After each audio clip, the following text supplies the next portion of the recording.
twin flame, starseed, just amazing person, whatever it is. We all we all have karmics, and of many different kinds, and we are all karmics at different times too. Like that's the thing. If you got someone karmic interacting with you, you are also karmic, if nothing else, to them, right? And remember, karma is not like, I don't know why I'm feeling it's like disclaimer. Karma is not like the Punisher. You know what I mean? Karma is an energy. It's kind of it's like the law of attraction. It's a natural energy in the world, and it's meant to help us evolve. So it's like that which you put out, you get back. And there's a few other things of it too. It's like that which you put out in prior lifetimes, and that which you intend to put out in future lifetimes. Like the lessons kind of like we set the lessons up for ourselves when we go to the Summerlands in the middle and go to the Akashic records, and then we have free will. So like there's things that we do, like each choice that we make throughout the day, like you know you might decide to walk by a bit of litter on the ground and not think any, like, yeah, all right, it's just a little thing. But like the more you do that, the more that builds up into other karma. Maybe you get other people that leave things with you, or maybe it builds up, your own garbage builds up in your car. Like think about how that then adds up when if you see it, pick it up, throw it away. I do it a lot. My kiddos always think it's funny. I always tell them, like, I don't want you doing this because this stuff is dirty, and like I'm accountable. I got my wipes and stuff, so I make sure that I stay clean. I said, but it is good to pick up trash and things like that, and keep the world nice, right? But it's also like a karma thing, like the more little things that you do, the more good energy that you create, the more good energy that you put out. Or like the other day, one of the first days that I had my youngest Joey with me, like there was a homeless man at one of the stores that we went through. It was we were door dashing actually, and it was at a Burger King. No, wait, that's right. We went to the Burger King before door dashing because he needed the bathroom and he was hungry. So we went there, and the man wanted money, and I said, I won't give you money, but I'll buy you a meal if you would like that. And he kind of tried to argue, but then said okay. And like my youngest Joey was like, oh, we're helping people, we're helping that man who's uh, what did he say? Low on a home, or isn't looking for a home? And I said, usually homeless is the word that's commonly used, and we don't know for sure, but that probably is that way. But like he sees that, and like that's important energy that. Like I try to put out no matter what. Like I don't just do it in front of the kids. Like I did that in front of my kids because I already do stuff like that. And I don't do it all the time because I don't have a ton of money. And that's where we often get stuck in like, oh, what is my lack of resources? I can't do anything. I can't help anything. I don't have the education, or I don't have a thesaurus, or I don't have this, I don't have that. And then we don't do anything. We don't pick up the garbage. We don't help people. We don't do that, right? Now that that disclaimer is out of the way, I want to talk just briefly about why it's important to just not even worry about karmics, whether they are familial karmics, like, because you're going to have some that are family, you're going to have some at work, you're going to have some that are romantically related. If you know who your twin flame is, you likely have a couple around them that also interact with you, and vice versa. And a lot of times it's easy to, it's funny, I took a parenting class for the court stuff for my son, and what I loved is that, like, I knew most of what they were already talking about. Like, I've been going to therapy for a long time, and that largely what I wanted to work on was my parenting skills. So I'm already there, and I already liked looking into that stuff before. Like, I don't know, I like being a nerd about information. I like knowing things. I like doing the best I can to be the best I can in all ways, and especially when it comes to being a mom. And but there were some things in it that I didn't like. I didn't have the terminology for, the verbiage for. And one of the things they talked about was what they call amygdala hijacking, which is where, like, if someone comes to you and they are stressed out and they're like, or they're mad, or they're frustrated, or they're distressed, we have mirror neurons. So then even if on the outside they're giving this presentation of like being totally calm and whatnot, we feel those mirror neurons in us sensing all that. Like our skin is an organ that senses all sorts of things in our eyes, and it picks up things that we like consciously may not know about, but then it becomes a part of what we collectively kind of know of as intuition. And when that happens, like, it's easy to get, like, say someone's having an emotional discharge, like maybe they're you know, maybe they're the kind of karmic that's like, oh, woe is me, the whole world's out to get me, and I never catch the break, and I'm just such a big victim. Like, even if, even when you're in a space of like good emotional security and inner peace, you could still end up like feeling pulled into that, either wanting to be victim with them or wanting to try to make them feel better, or like if they're mad and they're like, oh, making a big deal out of little things and the whole world's out to get me and I want to kick butt and all that stuff, like you might then feel pulled into that. And what it is like we have our higher mind, our prefrontal cortex and things like that.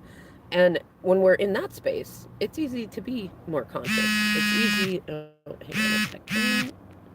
Uh-huh. Anyways, it is easy to get into a space where, because another person around us is distressed and upset, then we become that way. And it often, very often happens between like co-parents who are separated and things like that, and then others that get involved. Because a lot of times, like the way that it used to work too, is that like you could bring in a third party and effectively use that like relationship as a big resource and tool. But these days, the courts don't care about that stuff. And most people don't. Like, if you have children together, work that stuff out for the kids. Once the kids are over 18, then go about your business. We're conscious enough to, let's say, open up yourself to produce a child on either side of that production, that conception. You gotta work with that. But it used to be that it was easy to like entangle people emotionally in situations like that. And a lot of karmics come in to do things like that. And then family wise, like you might have some of the people that either were or were supposed to be, your caretakers who are constantly critical or bitter or things like that. And when it's people that you were definitely, like even if you're an adult, like when you were a child, if they were supposed to be your caretaker, then even as an adult, especially if they were scary or violent in any ways or gave the illusion that they might be violent if you misbehaved, like that turns into like it gets it gets you down into your brainstem, which is the amygdala is down in this space, and that's where our fight or flight responses are: fight, flight, fawn, freeze. And so like when that stuff gets triggered, we can end up feeling triggered. But what I found is this awesome way not to combat it, actually remove the combat out of it, remove the warrior s thing.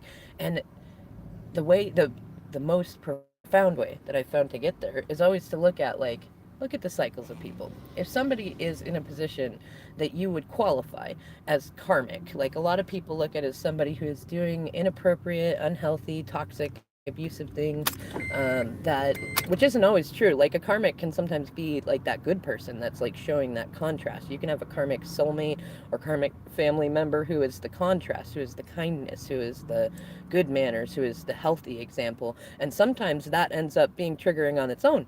Because if you're dropping the ball and all this stuff, like, guess what? Like, that's going to probably make you feel triggered because you got to pick up that ball and learn to carry it along with everything else that you do. I know personally from being in spaces years ago of that can feel like a really big burden. It's really not as much as it is, but it can feel like it. And so, like, always keep in mind that, like, if you're in a space of, like, being judgy, that karmic means this or means that, and you're not like looking at your own reflection, your own past, your own present, your own future, that judgment's likely to come back at you. But for right now, let's discuss the kind that most people commonly refer to as karmics, right? So say you have family members or your twin flame has people around them that are piratey and stuff, and you have people that are like attempting to try to like either entangle you or trigger you or pull you back, or they're I've talked to many other twins that like karmics might get others into like sharing sensitive stuff or doing things like that. And what you want to do is get to a space where it's like you recognize, one, these people are often mentally unhealthy. They're unstable. They're not working on their mental health. A lot of them went through really horrid childhoods, and like that's why part of why they are the way that they are. Why they get into kind of that narcissistic hero villain vibe. You know what I mean? To where it's like constant victimhood, and then I want to say violence, but it's not always violent. But it's like that's where it goes. It's like that split in there, and they do they do what's called splitting a lot. It's a lot of all or nothing, black and white thinking, a lot of crazy making, a lot of things like that. And it can be easy enough that, like, they are often treating somebody who's authentic or genuine or trying to work towards getting healthy. They will intentionally try to make things more challenging to try to trigger you, because oftentimes that is like, if they can trigger you, they can make you look like the crazy person. But if you can just be yourself and just exist as you are, like, you don't, for one thing, you don't need to do anything with karmics. Like, spirit brought them in, spirit will bring them back out. You know what I mean? Like, they'll be there until the lesson is learned. So even if you wanted to, even if you're frustrated by all this stuff, like, take it more as a learning lesson, and then just be yourself. Because the truth is, like, just existing, just breathing is enough to annoy the crap out of pretty much all karmics. And then take it a step further, succeed, and succeed for yourself, and preferably by yourself. Like, not in a, like, not sans community, but like, don't do it off of the backs of other people, like, consistently. Don't do it, don't over focus on, like, romantic side relationships. I'm not saying you can't have those. I'm just saying, like, make it a you thing. Make it a you success thing, because that's what's best for you. That's what's healthiest for you, right? And just in doing that, just in not failing, really, just in being a light, and in speaking your story and your truth and not hiding and things like that, like, that shines a light on the karmic's behavior already. You don't even necessarily need to say anything. You can, but, like, that enough is that is enough on its own. And then just keep in mind that, like, karmics of any and all kinds. Like, think about when times when you've been karmic. Like, didn't you do that until you got tired of your own shit? Now, depending on the karmic and how long they've been, steeped in the culture and the customs of the unhealthy behavior that they've been in, like, they are likely to be in it longer. I'm not somebody that subscribes to the idea that some people come here just to be bad people, or that they always stay that way, or that anybody's broken. I am a firm believer, and I've seen many and multiple times people that, and the rest of the world would write off. And, like, they have made changes, they have become healthy, they have done that sort of stuff, and so, like, don't be another person that adds to the low vibes of the world, saying, no, that person is just, they're just bad. Like, no, like, that person is hurt. That person is mentally unwell. That person would do better if they did not grow up in a space where they were constantly made to feel powerless, or like they had to fight or struggle for what they had, and then continued that trend. It could even be that interacting with you, when you're in a space of, like, you're not seeking interactions with them, you're not, like, avoiding interactions with them. You're not, like, things like that, but you're just interacting with them as you would any other person. Like, take out the specialness, like, whatever their connection is to you, whether it's a karmic parent or family member, or, like, a karmic ex, or your twin flame's current karmic. Just take out the specialness of it. It really is irrelevant, to, quite frankly, to your story, other than that, if they're able to trigger you and to, like, make you feel like they have some sort of power to either limit you or complicate things or stuff like that, like it's not going to hurt you, but, like, you're just going to keep going through those lessons anyways. And there's not anything that you can do to, like, remove them from that. In fact, if they are still in your vibration, or even in your twin flame's vibration, you still have lessons to learn from them too. Okay, so look at them as something to feel grateful for. Like, that's really genuinely, like, even in moments when I might get frustrated, I always get back to gratitude. It's like, oh, look at that moment where I got tested. And, like, growing up, that may have made me reactive because of how my caretakers were and my family was and stuff. And then now it's like, nice. Like, look at that self-control. Look at that inner peace. And I can get to a space that almost none of the karmics, none of the pirates can get to, of gratitude, even for the people that, like, either intentionally try to make my life more challenging, or they make it more challenging by refusing to either be adults or be adultier adults, or, things of that nature. But it gets to that space of, like, awesome, like, I'm achieving something that was not seen before in prior cycles, either of my, my own ancestors, my own family, or just society in general. And that's why I definitely encourage that. And the great thing is, like, the more you are just you and you just exist, you just do what you would normally do, and you treat them like you would treat anybody else, maybe with a little bit extra, more extra empathy, because, like, if they're interacting with you and they're trying to frustrate you, guess what that says? They're very frustrated by your existence. You know what I mean? Like, they're showing the lack of self-control, and especially if it's like, you could even have like karmic teachers that you interact with, or things like that, or caretakers around your kids and stuff like that. Like, if somebody is triggered by you just your normal existence and presence and things like that, like, what does that say about them on that level? You know what I mean? And same thing, think about urine. um Anyways, I'm gonna get off this video because the nuggets are only supposed to be short. But yeah, like, don't worry about them. They tend to take themselves out, especially when you are not concerned about them. Like, just live your life, do your work, do your parenting, do your co-parenting, things like that, as you normally would if they were, a healthy individual. And then just don't, like, I mean, keep note of it for your own story, or if you need it for, if you're like me and you're involved in court stuff, like, keep note of it, document it. But don't let it predict your day or rule your life or things like that. Like, just live your life, do your glow up, do your stuff, and recognize that, like, karmics tend to take themselves out for a reason. They're not doing their healing. They're stuck in their shadows. They're creating shadow storms. And oftentimes the light worker or the wounded healer or the good person in it is the one that they blame.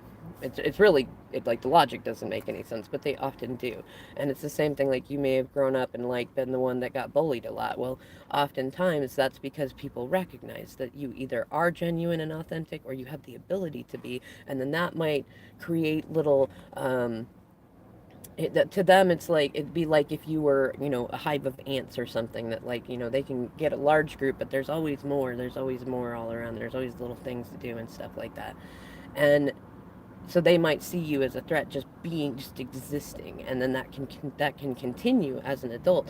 But really, for you, just, like, recognize most of it's not personal. Like, if it was, for one thing, they would really take the time to get to know you, and it would be accurate stuff to you. And if it's not, like, even if they're using some evidence to bend it to make it look accurate or something, trust in Saturn, if nothing else. Like, and I can assure you through my own story that, like, if you stay in your integrity and you just work on you and you just let yourself be human and have your own feelings, Spirit will make sure that you are protected and validated and your name cleared at some point. Don't worry about when. Like, it's a cool part of your story now. Like, if stuff happens, like, it's a cool part of your story that later, when you do get that confirmation and validation and victories, you can be in a humble place about it, for one. And for two, you can look back at that, when you're 80, 90, 102, and say, yeah, there was that period where people tried really hard to either get me to take myself out or to take me out, and they couldn't do it because I worked on me and I got to a place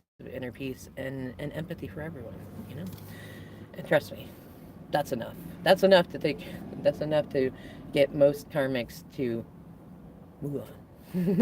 All right, y'all. I'll see you in the next video. Thanks for watching.